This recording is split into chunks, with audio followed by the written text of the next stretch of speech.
We have with us today Pat Pillow, a great friend of mine. I've known him for quite a long time, a veteran.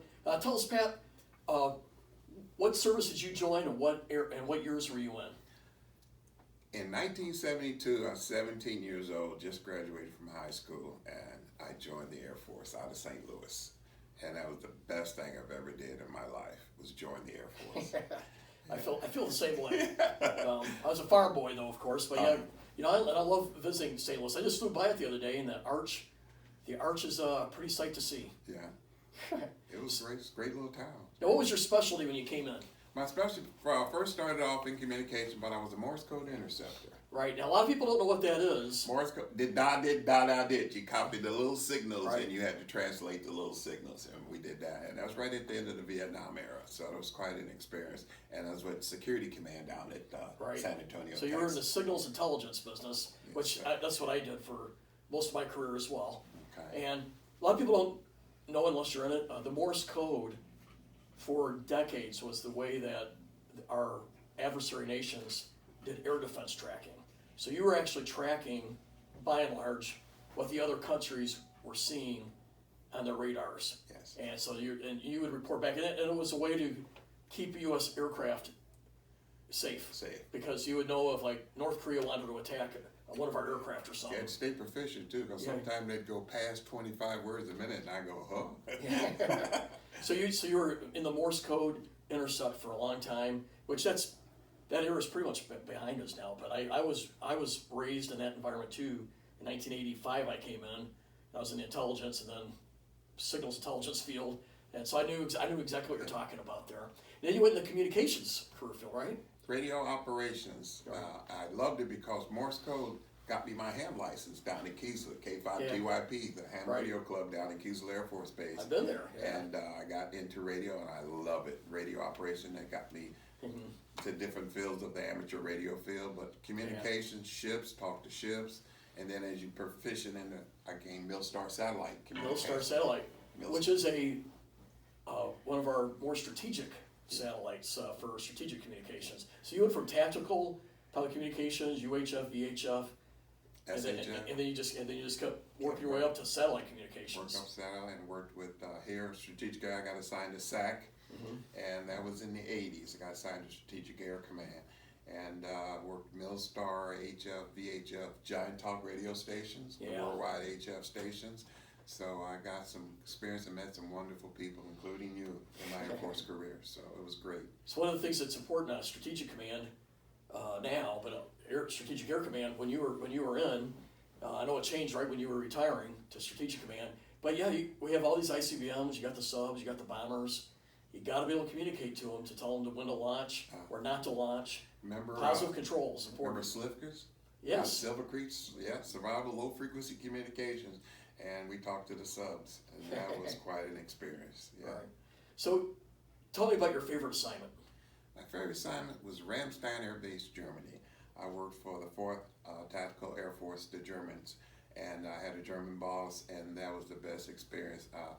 We had 6 weeks to either not be proficient in German, but you had to learn the language. Yeah. And ich spreche Sie Deutsch. I picked it up but all over Germany. I got a chance to travel. Yeah. And we did Persian.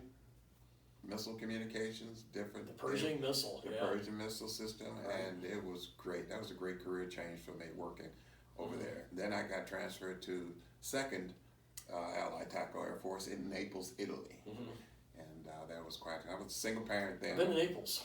Oh, it's a little different than Ramstein. Yes. So, great career. I got a chance to fly on the C-130s and got a chance to go to different places, Japan, Australia. I got a chance to travel. So. Yeah. So you were really a veteran of the Cold War more than anything. And so what was your reflections of the Cold War? I wish it was back in the 70s again. I lived on $300 a month in the 70s. And today the young people wouldn't even know what to do with $300 a month. It'd be more than that. But that was the lifestyle was slow, the pace was slow, and that's what I loved about the 70s and the 80s. Yeah. Well, I guess thinking about the Cold War, I don't know about you. Did you ever think it was going to end? No, I was really not. I didn't get a chance to actually go to Vietnam, but I flew. But that was the experience that I didn't actually see what was happening. Yeah. But I guess I was startled in 1989 when the Berlin Wall fell down. You know, my whole childhood, it was us versus the Soviet Union, and I guess I studied it a lot. And I came in the Air Force in '85. That was our focus, and just like overnight, the Berlin Wall falls, and then these countries, the communist countries, start turning over, and they want to pursue democracy, and what a tremendous time in history. I got a chance to meet President Reagan.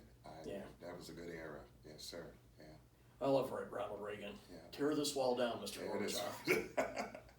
Relationships are different then than it Yeah. is now. So, What was the highlight of your Air Force career? the traveling. When I was a little young kid, I told my mother that's what I wanted to do, to travel the world, and the Air Force took care of that for me. And I mean, people are people. The government's the ones you have to deal with, but the people everywhere. I went Turkey, Italy, Germany, Spain. I was in Spain at Terhune, yes, with the wild weasels. So it was quite an experience for me to travel around the world. So, By the way, the Wild Weasels is one of the best missions. I'm an electronic warfare officer, so for those who don't know, the Wild Weasels were primarily in the F-4s, and they would fly at surface-to-air missile sites, have them turn on the radars and then they would launch an anti-radiation missile that would guide in on their radar. Pretty dangerous mission, but exciting one. And I'm an old electronic warfare officer, so we relish that history. I got a chance to fly in some of the T-38. I got a chance to test out different aircraft, and I was going to fly. I went to Offutt and I took the flying lessons and everything, and then they said you have to go solo, and I go solo. So I never did do my solo. Take off and land. Take off and land by yourself. I go. And call the control tower. A little intimidating. Well, Pat, I want to thank you. You served for 20 years. You're a Cold War hero, warrior, and you retired about the era when we won the Cold War, and then we went into some different kinds of threats. But the Cold War defined our country from the late 40s to 1991, and you served 20 years of that. So we thank you. It's a pleasure, and I wish our young today would take a look and see that it's a great life. Air Force is a great life. So I'm with you. God Thank bless you, Pat. God bless you, sir. Thank you now.